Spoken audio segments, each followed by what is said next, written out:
We're here to bring a new type of news show. New insights, new styles, and new topics every day. We are News Generation. Bring news just for you. It's Friday, February 14th here in Seoul. I'm Song Yujin, and thank you for tuning in to News Generation. Joining us on this Friday is Lee Won-bin. Good morning. Good morning, and Brooke Prin. Hello, happy Valentine's Day. Happy Valentine's Day. That both are here to speak on behalf of those in their 20s and 30s. So we're going to move on to our main discussion of the day. Friday means it's time to explore topics that resonate with young people around the world. And today, as Brooke mentioned, love is in the air as we come on air as it's Valentine's Day. Now, this is a day when lovebirds go all out, planning romantic dates, sharing heartfelt gifts, and making unforgettable memories. So we're going to start with a very simple but important question, which is, what's your idea of a perfect date? A perfect date. What a perfect question to Thank start you. the topic. Well, first of all, I have to mention that I'm a freelancer. So my peak working hours are when the regular office workers are not working. So like the 6 p.m. to 10 p.m. So this means if my partner has a regular 9 to 6 job, which is statistically very likely, I won't have much time to spend time with my girlfriend. Therefore, if I do go on a date, quality time and communication is the key for me. It's all about the conversations. You know, there's a saying that says communication is key, and I really do believe this up to a point. Of course, it depends on what stage you are in your relationship, but talking to each other always helps, unless the theme of the date is to visit a landmark or somewhere crowded. I prefer to go somewhere private or at least somewhere where I can have a comfortable discussion for a couple of hours. And this is a tip for the viewers. Based on my experiences, going to somewhere where desserts and sweets are very accessible is a great choice. Smart. Cake, ice cream, and bingsu, which is Korean snowflake, they tend to act as a good fire extinguisher if the conversation starts to catch fire. All right, so your definition of a perfect date is conversation along with some good dessert. Absolutely. All right, now what about you, Brooke? Aside from the dessert, I think we have quite different views of our perfect date. That's nice. Won-bin's focused a lot on the conversation, but for me, perhaps because I'm an introvert, I like a date where you can focus on the activity so that there's not so much pressure on the conversation aspect. So for me, I'd love to go to an escape room or bowling, an amusement park, noraebang. But actually, my ideal date, you guys might be able to guess because you know me well, it has to do with one of my favorite hobbies, League of Legends. Of course. So I would love to go to a PC bang, order some spaghetti, and play as a duo together. That is great beyond idea. That Korean. sounds fun. It's a really fun date, and it's also very cheap because it only costs a few dollars to go to a PC bang, and you can spend hours for that price. The food is also delicious and very reasonable in terms of the price, and you're each on separate computers, so you pay for everything on your own computer, which means you don't have to have that sort of awkward who is going to pay for this first date conversation, which leads us into the rest of our topic for today. All right, I think it's really interesting that you guys both gave a very different snapshot of what you define as a perfect date. Yes. Yeah, we always enjoy diverse opinions. But as Won-bin mentioned, dessert and also Brooke, PC방, 노래방, and all those activities, going out on a date often comes with expenses, whether it's dinner at a fancy restaurant or doing something together, such as going to the movies or going to the PC방. And to be honest, figuring out who pays for what can sometimes be a delicate or even an awkward conversation. So that's why many young people, couples in Korea, are now turning to a new solution, which is something called a date bank account. So Won-bin, for our viewers who are not familiar with this concept, what exactly is this? And the most important question, how does it work? So this concept of having a joint bank account between people actually has been around for a while in Korea. Even most of our parents' generation have an experience with something called 개통장, which is basically a joint bank account, or 개모임, which is the group that owns the joint account, often with the goal of going on a trip together with a group of friends or your besties. And in 2025, this concept is being used by couples in order to ensure that both individuals are contributing equally to their relationship. To get a better grip of how many people are using this joint bank accounts, let's take a look at the data. So 5.9% of age group under 20s are using a joint bank account, which I'm surprised about. They're starting very early. And 20s with the highest proportion at 58%, 27% for 30s, 6.8% for 40s. then 2% for 50s, and surprisingly, 0.3% for people over 60s, which I'm very surprised about. And as you can see, the majority of the couples in their 20s are using a dating account. So the basic rule is that every month or week, each individual would deposit a certain amount that they somewhat negotiated in advance. And another thing to note is that the proportion of the contribution is different for each couple. It's not always 50-50. Depending on their financial situation, it usually varies or ranges anywhere from 50-50 to up to 80-20 in the extreme. Right, so we've just taken a look at how this joint date bank account works and what this is. Now, I want to also mention that the idea of sharing an account for date expenses is something new, although it has been around for a past couple of years, but that didn't exist in previous generations, for example, our parents and our grandparents. So what do you think has sparked this new trend among young people? There's definitely a few factors that plays a role to this change. First is the development of the technology, and then there's also the change in society. So first of all, thanks to the technologies, managing bank accounts has become much more convenient thanks to our bank apps on our phones. It's much easier to check the account balance and track what you spend, like the expenses, because you can easily see the record. Right. And secondly, and mainly, compared to the past, everyone works and now has an income regardless of gender. So this means that it is naturally fair for everyone to financially contribute to a committed relationship, again, regardless of gender. Right, because in the past here in Korea, it was mostly men who worked and women did not. But nowadays, we're seeing this career change, which has led to more young couples creating this joint date bank account. It's really hard. Yeah, it is indeed a tongue twister. Then, Brooke, are there any other reasons that you found interesting? Well, yes, in addition to the reasons that Wonbin mentioned, I think there's been a cultural shift. Young Korean couples are now embracing the idea of financial fairness when it comes to their relationships, which leads to trends like what we're talking about today, the joint date bank accounts. I have to be very careful when I say that. And the 반반 결혼, or half and half marriage trend, which I'll get into later. But with the rising living costs and inflation, money has become kind of a sensitive topic. So a lot of times it's just more convenient and easier for couples to put their money into account, and then they can easily take from it when they want to go on a date. It's also something that sort of symbolizes trust and commitment leading up to marriage. Now, getting into 반반 marriage, that is half and half marriage, you can probably guess what it means based on the name. You go 50-50 on everything, from wedding costs to housing expenses to daily living costs. Everyone splits it, and it's supposed to promote this idea of financial fairness. Sounds great on paper, right? But in reality. Right. It does alleviate that stress and burden for one partner, but at the same time, there are things like income disparity that can cause potential conflicts.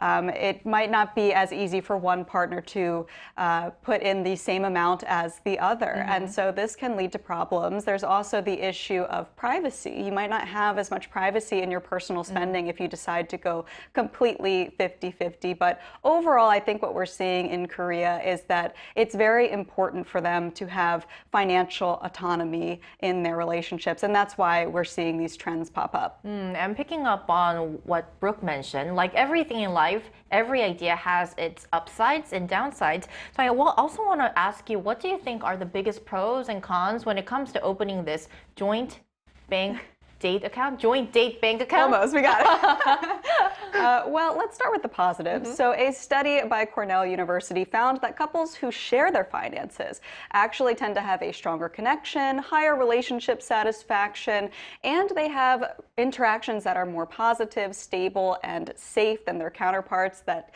keep their finances separate. I think that's because pooling your financial resources, it feels like there is a sense of unity and shared purpose between you. You're working together towards a common financial goal. And so the study found that this really strengthens the bond of couples, and they can last even longer than couples that do not take this step together. Of course, there are potential risks to doing this. For example, in the event of a breakup, which no one wants, it's a very sad thing to talk about on Valentine's Day, but you have to think about it. If you break up, that means that now you have to untangle these financial assets, and that process process can be very complex and also emotionally draining. I think that's why in America, typically people do not get a joint bank account until they are married. So watching the CG earlier, seeing that people in their teens, like under 20s, are actually doing this was really wild for me to see. It's a very different culture here in that respect. But the most important thing, I think, if you're going to do this with your partner is communication. We said earlier, communication is the key. You want to have a really transparent, trusting dynamic in order for this to work. But at the end of the day, some of the cons that come with it are that it sounds kind of legal, clinical, and transactional, right? When you're focused so much on money in a romantic relationship, it can kind of spoil things. So I'll let Wonbin elaborate more about what he thinks are the pros and cons of merging your financial resources. Okay, so Brooke mostly highlighted the pros of these accounts. So Wonbin, could you focus more on the cons, possibly? Absolutely. So building on top of what Brooke said, the more calculative you are, the less romantic you become. Some people say that it's because like people are selfish, or like if you talk about it like thoroughly in advance, like it's not a problem, but realistically, it's inevitable. Like somewhat, it's going to become less romantic. And when you take out the romance out of a couple's relationship, that's friendship, right?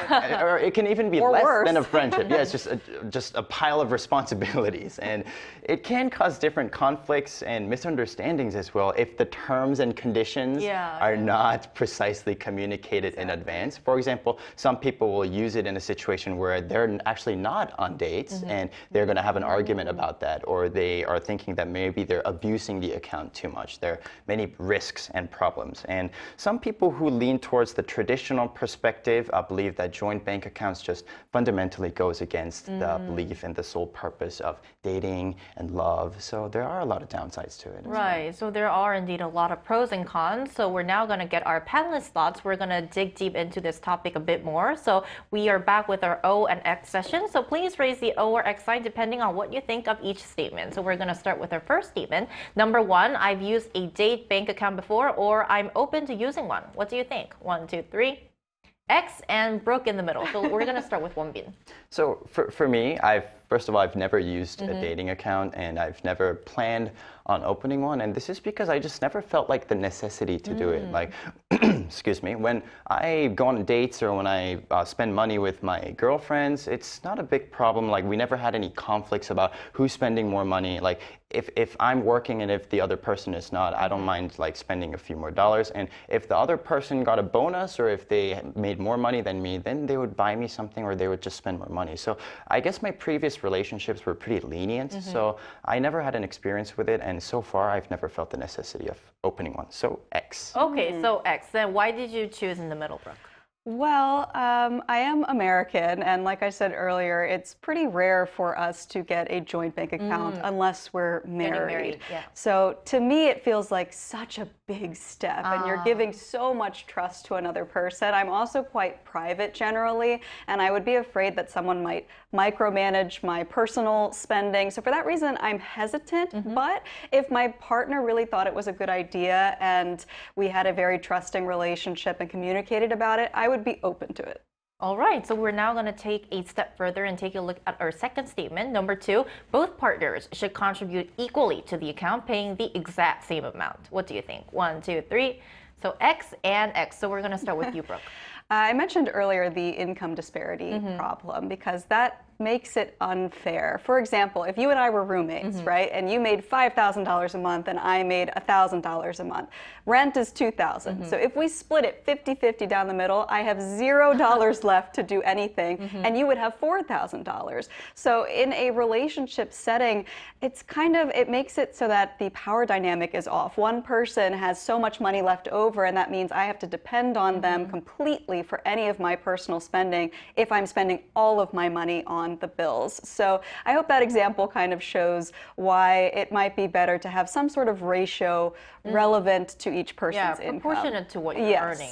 Okay, then why did you choose X, Wonbin? Well, I think Brooke just gave us like a really good outline of the objective reasons. I just want to add some of my personal opinions to it. And it's a bit of a TMI, but when I'm in a relationship or when I go on dates, I like to be a gentleman. I like to be a gentleman, so that means I don't mind paying a few more dollars when we're paying for something, and I don't mind grabbing the bills a few more times. And I kind of see it as like a way of me expressing my commitment and my contribution to the relationship. Very sweet. So yeah, it doesn't really have to be like, oh, like I'm measuring this person is spending this much, and I spent this much. She bought the lunch, so I'll buy coffee, and then she'll get the cake later. Calculated, right? It's not really a problem for me. So I don't think partners should be paying the same amount or contributing the same amount financially. It all depends on their situations. I can just sense that a lot of our viewers, their hearts are being stolen by Wonbi right now. I think you'll get a lot of Happy messages. Valentine's Day. All right, our last statement of the day. Number 3, if I break up with someone I shared an account with, I'd be reaching out to split the remaining balance. This is a really tricky question, but let's hear from our panelists. 1, 2, 3. O and O. Back to you, Wonbi. Please take off. As harsh and cold this sounds, like if the tragedy happens, right? Like if it does end, like I think it's better to get the financial conflicts out of the way ASAP. as soon as possible, ASAP. It's like fresh fruits, like they rot very quickly. So if you delay it, and if you wait for a few weeks or a few months, like it'll be even worse. Yeah, it's gonna make things because it's worse. like, let's More say you've awkward. broken up and like 2 months later you got to go like, hey, By the way, the bank account, like it's better. As much as it would be painful, it's better to get rid of it, resolve the situation as soon as possible. Yeah, so I would. Can you relate to this, Brooke? Totally agree. I think you have to rip it off like a Band-Aid. It's super awkward, but you have to do it. I think also it can make it easier if you have that conversation ahead of time. It doesn't sound romantic, but it's kind of like a prenuptial agreement when you get married. When you get a joint bank account together, you are agreeing to get a very serious financial asset together. Right. So I think you should discuss at that time what happens if we break up. It's not romantic to talk about, but if you have a plan set in place ahead of time, perhaps it won't be so awkward in the end. But we hope that none of that actually comes to pass. Right, no right. breakups No on this breakups on Valentine's Day. Valentine's Day. Only love. Yes. All right, so we had some very candid and fruitful discussion here in the studio. We're now going to expand our discussion. We also asked our viewers for their thoughts on joint date accounts. Let's take a look at the results. So we conducted a survey through our Arirang YouTube channel from February 6th to 12th. The question was, what's your view on a joint bank account for dating expenses? As you can see on the screen, out of 175 votes, 54% answered that they're practical and beneficial. 46% answered they're too cold and tight-fisted. So more than half of our viewers are indeed for these joint bank accounts. So after the break, we'll be joined by a young person from Spain to hear his opinion on this trend. We'll be right back.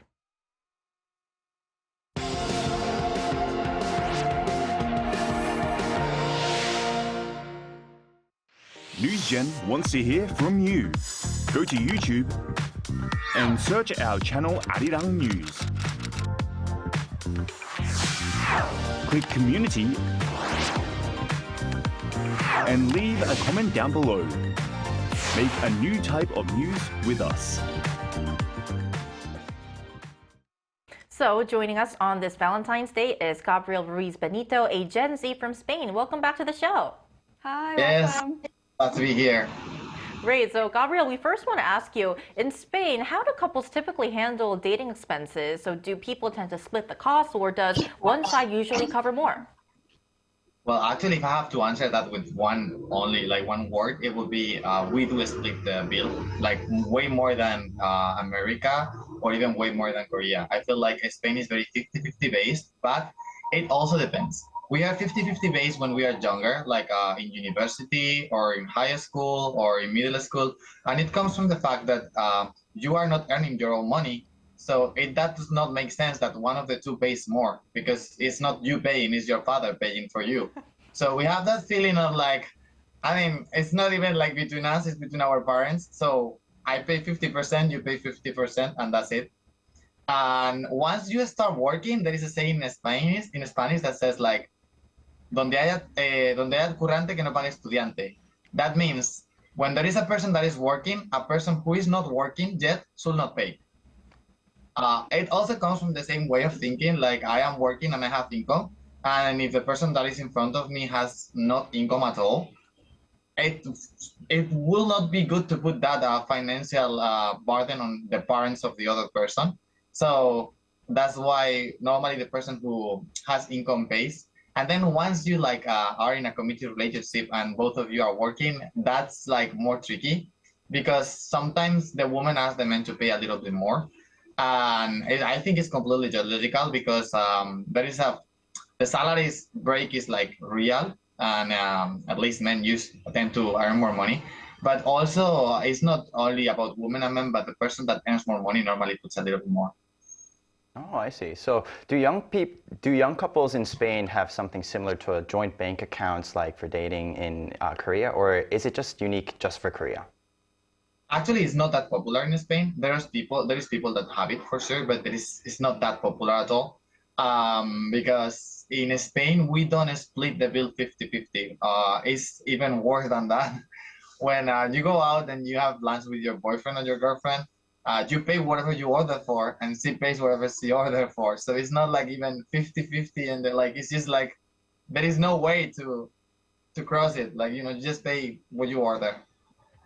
Really, really fun answers. Thank you. One last question for you. In your opinion, what's the best way for couples to manage dating expenses fairly? And what do you think about such joint bank accounts?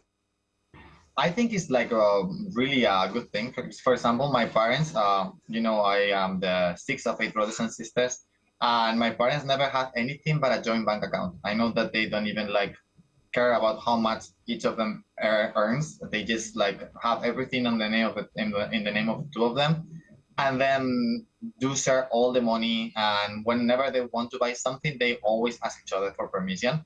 And I think that is how a relationship should go on. Because it's not I earn more, you earn more, we are a family, we are a community. And if you feel like you want to be for all your life with your couple, I feel it's a good way to purchase. So yes, I'm completely into joint bank accounts, but only when the relationship gets serious enough. Because if not, I feel like it could be a point of discussion.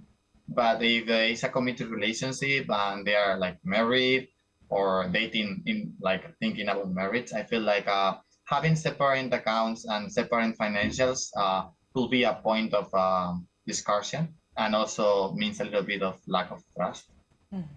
All right, Gabriel, thank you so much for your time today, and hope you have a great Valentine's Day. Oh yeah, I will have. Thank you. Thank you.